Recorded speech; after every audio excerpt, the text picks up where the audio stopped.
उत्तर प्रदेश के बलिया से जहां ड्रग डिपार्टमेंट का एक्शन दिखा है। जन औषधि केंद्र पर छापेमारी की गई। 28 तरह की बाहरी दवाइयां जब्त की गई केंद्र पर, जबकि बाहरी दवाइयां बेचना गैर कानूनी है। और यही वजह है कि जब एक्शन लिया गया तो जन औषधि केंद्र पर छापेमारी के दौरान बाहरी दवाइयां मिली। बताया जा रहा है कि इस जन औषधि केंद्र में 28 अलग अलग तरह की बाहरी दवाइयां मिली, जिसको लेकर एक्शन लिया गया। विभाग को इस जन औषधि केंद्र के खिलाफ शिकायत मिली थी, जिसके बाद ये कार्रवाई की गई। अधिकारियों ने बताया कि जब लाइसेंस दिया जाता है जिसमें ये लिखा होता है कि यहाँ केवल प्रधानमंत्री जन औषधि केंद्र की दवाइयाँ ही बेची जाएंगी, ऐसे में बाहरी दवाइयों को बेचना गैर कानूनी है। और अब बात बहराइच की करते हैं, जहाँ पर अतिक्रमण पर बुलडोजर गर्जा। 10 मकानों को बुलडोजर से ढाया गया। सार्वजनिक रास्ते पर इन मकानों को बना लिया गया था। इन 10 मकानों को गिराकर अवैध कब्जा हटाया गया।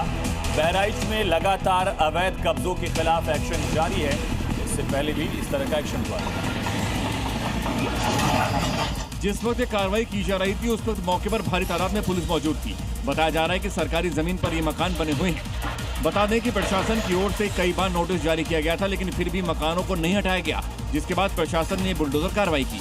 वहीं इस एक्शन के साथ प्रशासन ने ये भी साफ कर दिया है कि अवैध निर्माण होगा या फिर सरकारी जमीन पर कब्जा किसी भी कीमत पर बर्दाश्त नहीं किया जाएगा। यूपी के वृंदावन में पंचकोसी परिक्रमा कर रही महिलाओं के साथ छेड़खानी करने वाले मनचले को जबरदस्त सबक सिखाया गया। आम जनता ने तो उसकी जमकर पिटाई की। पुलिस ने भी पहले सड़क पर उसकी परेड करवाई और उसके बाद जेल भेजा। देखिए इन मनचलों की कारस्तानी, कैसे महिलाओं को छेड़ रहा था, जिसके बाद उन्हीं महिलाओं से माफी मांग रहा है। जिस उत्तर प्रदेश में महिला की सुरक्षा खुद सीएम योगी की पहली प्राथमिकता है, और यहाँ तो वो इस मनचले ने दोहरी गलती कर दी। एक तो छेड़खानी, वो भी पंचकोसी परिक्रमा करती महिला श्रद्धालु के साथ। बाइक पर सवार ये मनचले सोच रहे थे कि छेड़खानी करेंगे और यहाँ से भाग जाएंगे, लेकिन इस दौरान इनकी कारस्तानी कैमरे में कैद भी हुई और फिर इनका इलाज भी हो गया। और यूपी के मुजफ्फरनगर से खबर है, जहाँ पर मर्डर हुआ है। पत्नी और सौतेले बेटे ने मर्डर किया तो साथियों के साथ मिलकर पति को मारा। जमीन के नीचे से सिर कटा हुआ शव मिला है। आरोपी की निशानदेही पर डेड बॉडी को रिकवर किया गया। पत्नी और सौतेला बेटा अभी भी फरार बताए जा रहे हैं। पत्नी और सौतेले बेटे ने ही मर्डर कर दिया और इस मामले में डेड बॉडी को रिकवर किया गया।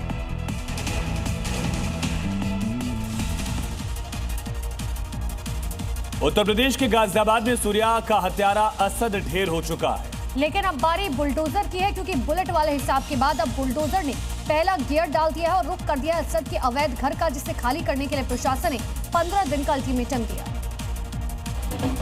और उसके लिए खोड़ा में प्रशासन की टीम ने मुनादी करा दी है। ढोल के जरिए बता दिया कि सूर्या के हत्यारे असद का अवैध घर अब कार्रवाई की जद में आ चुका है। मुनादी करा दी है। घर पर प्रशासन ने नोटिस चस्पा कर दिया है, जिसमें साफ लिखा है कि अवैध कब्जा 15 दिन के अंदर हटा लिया जाए, वरना प्रशासन एक्शन लेगा। असद के घर पर ताला लटका हुआ है, क्योंकि असद और उसका परिवार दूसरी जगह किराए पर रहता था। आप देख सकते हैं कि ताला लगा हुआ है, तो ऐसे में घर के अंदर कोई नहीं है। नोटिस फिलहाल लगा दिया गया है और कार्रवाई की लगातार मांग की जा रही है। तो गाजियाबाद में असद के घर पर नोटिस लग चुका है, लेकिन अब बारी उन हिस्ट्री शीटर्स की है जो गाजियाबाद के खोड़ा में छिपे हैं और उन्हीं की क्राइम कुंडली खंगालने के लिए प्रशासन की टीम खोड़ा पहुंची। मैसेज दिया कि अगला नंबर बचे हुए अपराधियों का है।